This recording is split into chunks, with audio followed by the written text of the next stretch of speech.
नमस्कार सर्वांना, मी रोनिकम. तर आपण आज बघणार आहोत 1 नोव्हेंबर पासून रेशनधारकांना रेशन बंद होणार आहे. तर हे कोणते रेशनधारक आहे त्यांना रेशन बंद करण्यात येणार आहे ते आपण आज सर्व जाणून घेणार आहोत. तर व्हिडिओ शेवटपर्यंत नक्की बघा आणि चॅनलला नवे आले असाल तर चॅनलला सबस्क्राईब करा. केंद्र सरकारकडून देशातील नागरिकांसाठी अनेक योजना राबवल्या जातात. यातील बहुतांश योजना गरीब आणि गरजू लोकांसाठी आहेत. राष्ट्रीय अन्न सुरक्षा योजनेअंतर्गत भारत सरकार गरीब गरजू लोकांना अत्यंत कमी दरात रेशन पुरवते. मात्र आता यात मोठा बदल करण्यात आला आहे.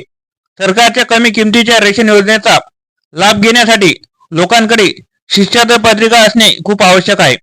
अशा प्रकारे लोक पात्र ठरतात. मात्र सरकारने शिष्यता पत्रिका धारकांसाठी नवीन मार्गदर्शक तत्वे जारी केले आहेत. 1 नोव्हेंबर पासून आता यात मोठा बदल करण्यात आला आहे. या बदलावर जे अंमलबजावणी करणार नाहीत त्यांना रेशन कार्ड बंद होणार आहे. राष्ट्रीय अन्न सुरक्षा योजनेअंतर्गत सर्व शिष्यता पत्रिका धारकांना ई-केवायसी करणे आवश्यक आहे. याबाबतची माहिती अन्न आणि सार्वजनिक मंत्रालयाने यापूर्वी जारी केली होती. मात्र अनेक शिष्यता पत्रिका धारकांनी अवस्था अशीच आहे ज्यांनी ई-केवायसी प्रक्रिया पूर्ण केलेली नाही. त्यांचे रेशन 1 नोव्हेंबर पासून बंद होणार आहे. विभागाने दिलेल्या माहितीनुसार ई-केवायसी साठी 31 ऑक्टोबर ही तारीख निश्चित करण्यात आली आहे. म्हणजे जर शिष्यता पत्रिकांनी 31 ऑक्टोबर पर्यंत ई-केवायसी प्रक्रिया पूर्ण केली नाही त्यामुळे त्याला पुढच्या महिन्यात रेशन मिळणार नाही. अशा शिष्यता पत्रिकांचे नावे शिष्यता पत्रिकेतून वगळण्यात येणार आहेत. ई-केवायसी नसलेले शिष्यता पत्रिका रद्द केली जाईल. यानंतर या लोकांना सरकारच्या रेशनचा लाभ मिळणार नाही. तर सर्वांना महत्वाची विनंती, ज्यांच्या घरात अजूनही तुम्ही तुमच्या घरच्यांची ई-केवायसी केली नसेल तर त्यांनी लवकरात लवकर ई-केवायसी करून घ्यायची. जर तुमच्या घरातही अजून 1-2 मेंबर कोणी बाकी असतील तर त्यांचे ई-केवायसी आधार कार्ड घेऊन तुम्ही रेशन दुकानात जाऊन आधार कार्ड लिंक करून घ्यायचे. सगळ्यांनी ई-केवायसी करून घ्या, कारण की यानंतर रेशनधारकांसाठी वेगवेगळ्या योजना येणार आहेत. त्यासाठी रेशनधारकांनी सर्वांनी ई-केवायसी करायची आहे.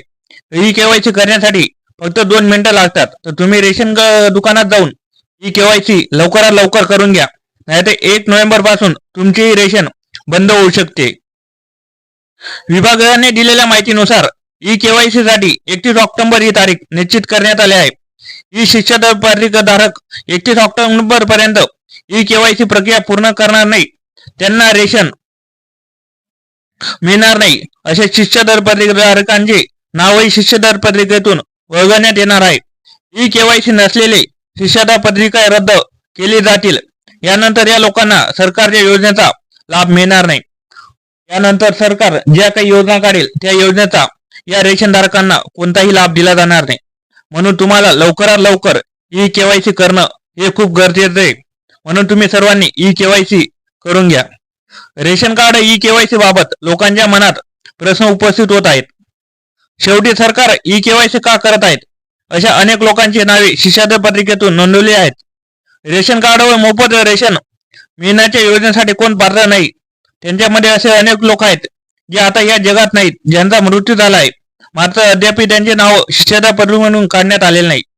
तर असे खूप लोक आहे की त्यांचे नाव अजूनही रेशन कार्डमध्ये, काही मुलींचे लग्न झाल्यानंतर त्यांचे रेशन कार्डमध्ये नाव असते, काही लोकांचे मृत्यू पावल्यानंतरही त्यांचे रेशन कार्डमध्ये नाव असते.